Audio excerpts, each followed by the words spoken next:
Let's take a closer look at the new vintage collection, the Book of Boba Fett 3.75 inch Boba Fett Tusken version action figure VC285. Villa Varykino, living the Star Wars life.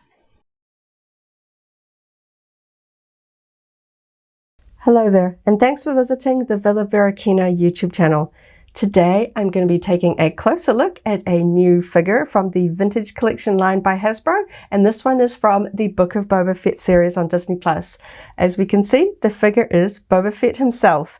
Now this one is his Tusken version that he wears towards his end with the Tusken tribe when he has joined and built his gaffy stick. We can see that accessory there behind the figure, and we can see this really cool promo art of Temuera Morrison as Boba Fett there on the side.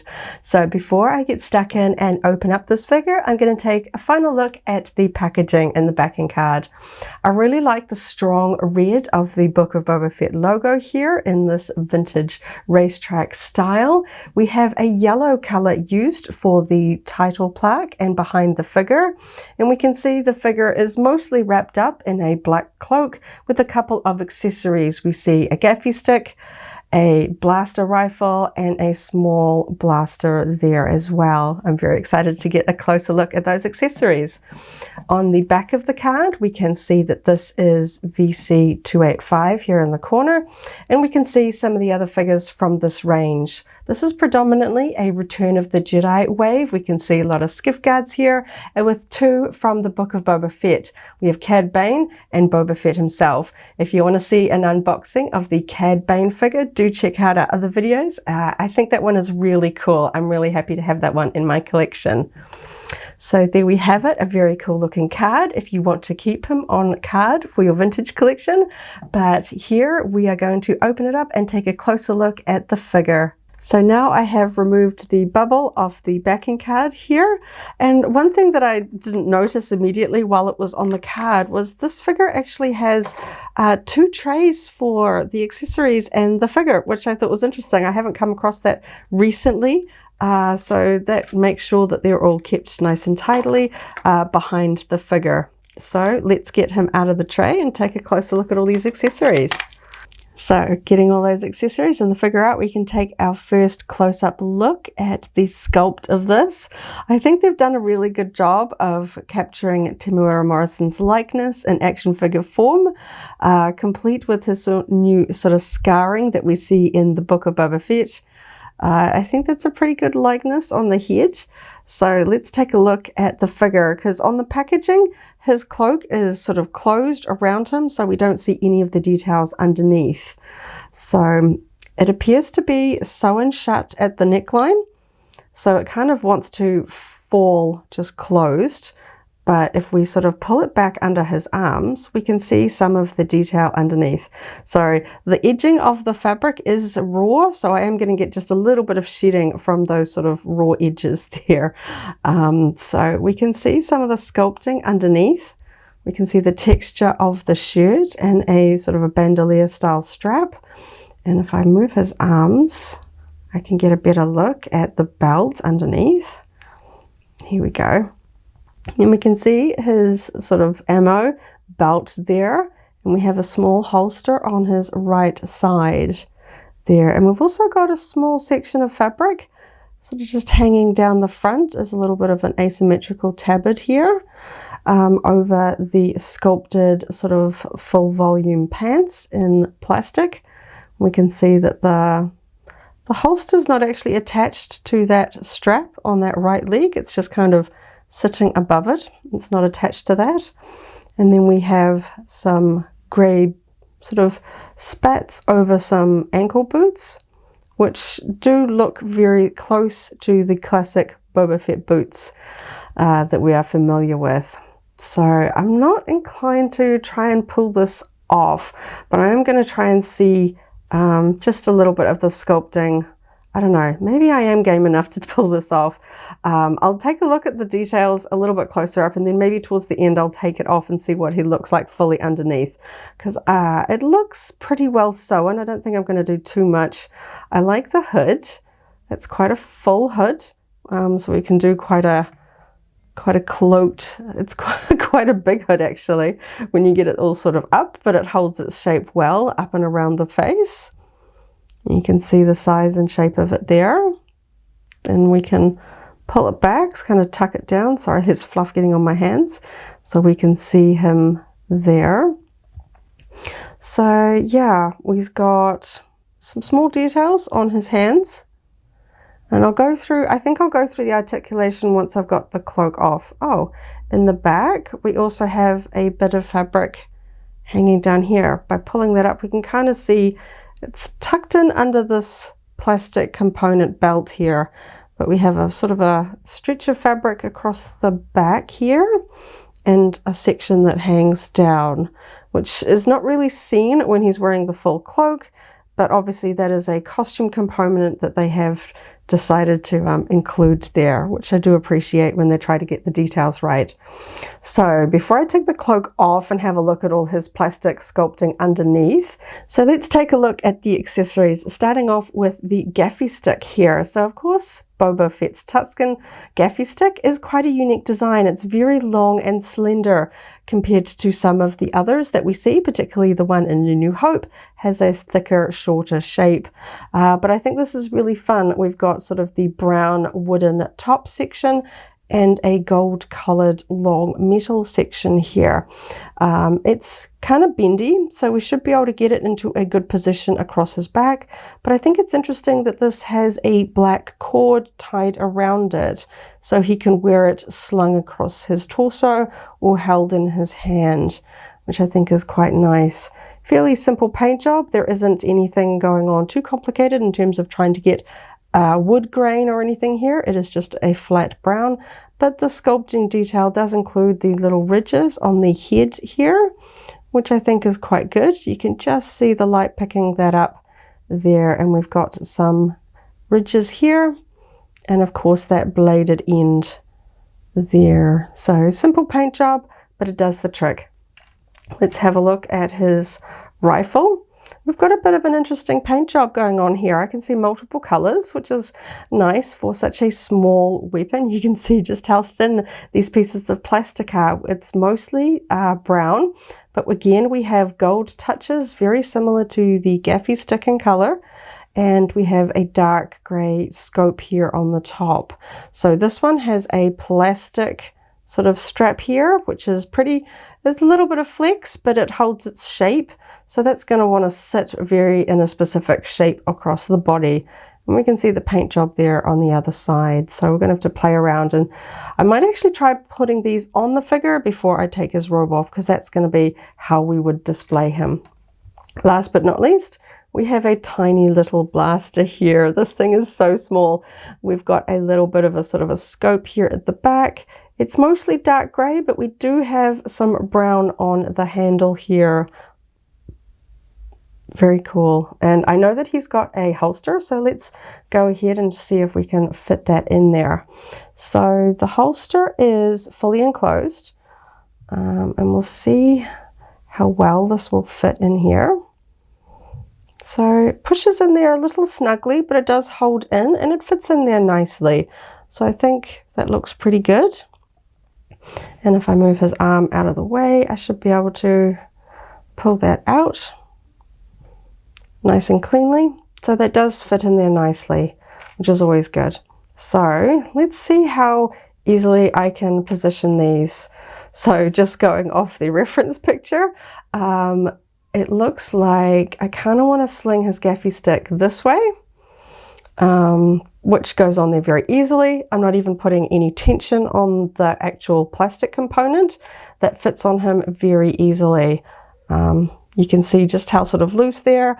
I can spin it around. That was pretty easy to get that on without even putting any sort of tension on that plastic component, because I know if you had to really press, you might be worried about cracking, but that cord component slips over nicely. Sorry, there's little bits of black fluff all over the desk from his cloak. So let's see how easy or hard it is to put this one on. I'm going to try a similar manner, going up and over the head. I know he probably wears it on a different shoulder, but this just feels like the natural way that I'm going to try and pop this on. So Again, that's pretty good, even fitting over the hood there in the back. That looks pretty tidy. Even with his arms, it's a little bit like, his hood is very big, so it's a little bit in the way of putting this in here, but I'm sure with a little bit of fiddling, you'll get a good position there to put the rifle across. I'm just going to see what it looks like if I try and put both of these weapons in place. See if this is going to be tricky. Okay, so if I want to, I can put both on easily. I found it was probably easier to put this hard plastic one on first because I've got a little bit more flex with that cord, but I think that that looks pretty cool. He's pretty weaponed up there to take on whatever he might come across on Tatooine. Very cool. Of course, I know this isn't accurate to how he wears them in the show, but you can play around and do them in different poses. So I'm just going to take these off. The hood does add a little bit of bulk, but that's not too hard, I'm glad, because some of these things you really need to wrestle with the arms to get them on and off. And let's just see how easily he can hold these weapons in his hand. So I'm hoping the gaffy stick will fit in there pretty easily. Going to hold that with the grip. There. That looks pretty fun. You can play around with all sorts of poses with this one. Sort of the two-handed pose. He has just a sort of a standard grip hand on both sides for holding staffs, including the rifle. I don't know how easily this is going to hold in. It's got an interesting little loop here for the trigger. I'm not really sure how well that is going to fit in with a finger because there's not really, it's not really going to hold it like that, is he? I'm going to just, I think this one is more designed to be held, if I can get it in here. It feels like he kind of wants to hold it like that. But personally, I think I'm going to have it slung over him. I think that particularly with this strap, that is really what it's sort of intended to do.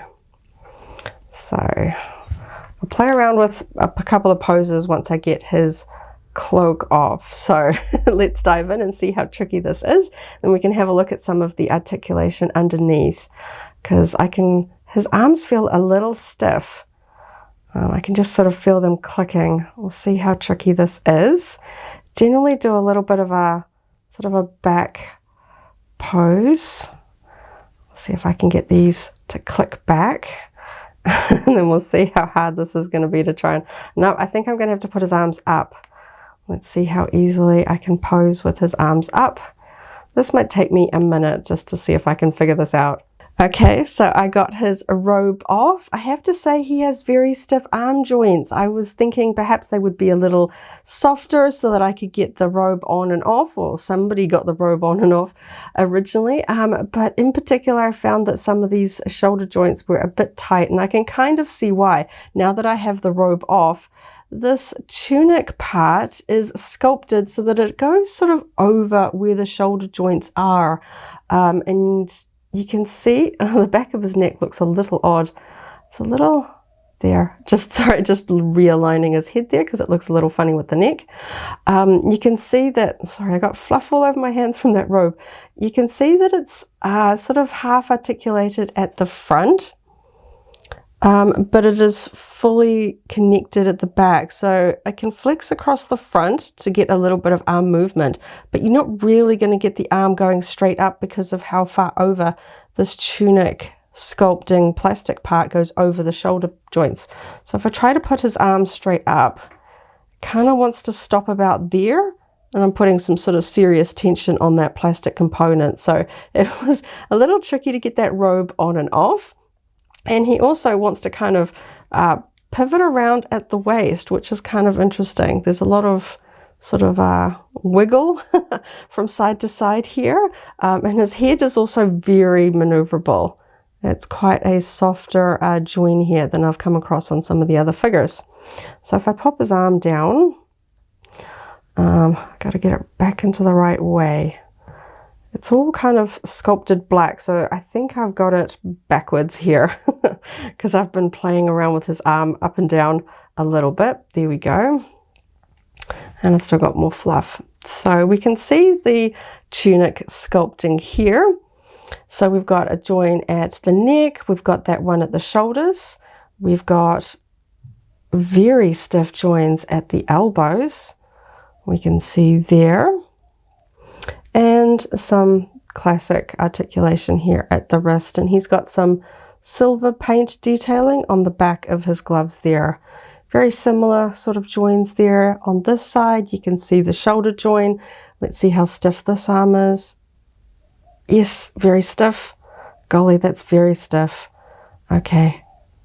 Yep. Okay, got that one. We can see he's got a little bit of sort of a gauntlet sculpted here on his forearms, and that silver detail on his glove there as well.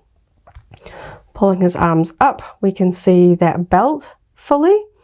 We can see some grey detail, classic belt buckle there on the back. We can see the bandolier coming down over his back there, and all the sort of brown fabric worn underneath his ammo belt, and the brown holster here, which is all attached as one piece.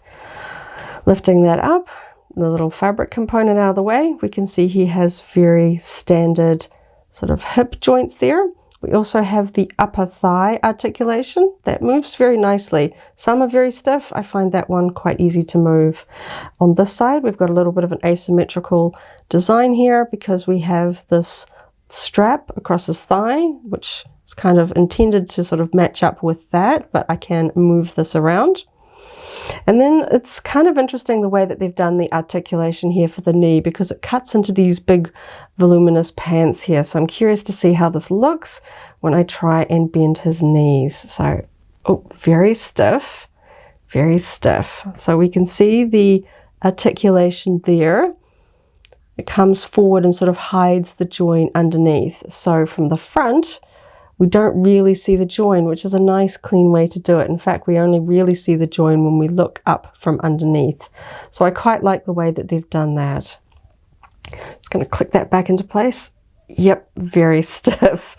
Okay, and we can kind of see that they've sculpted parts there as well. Then we've got the grey sort of spats over his Boba Fett boots.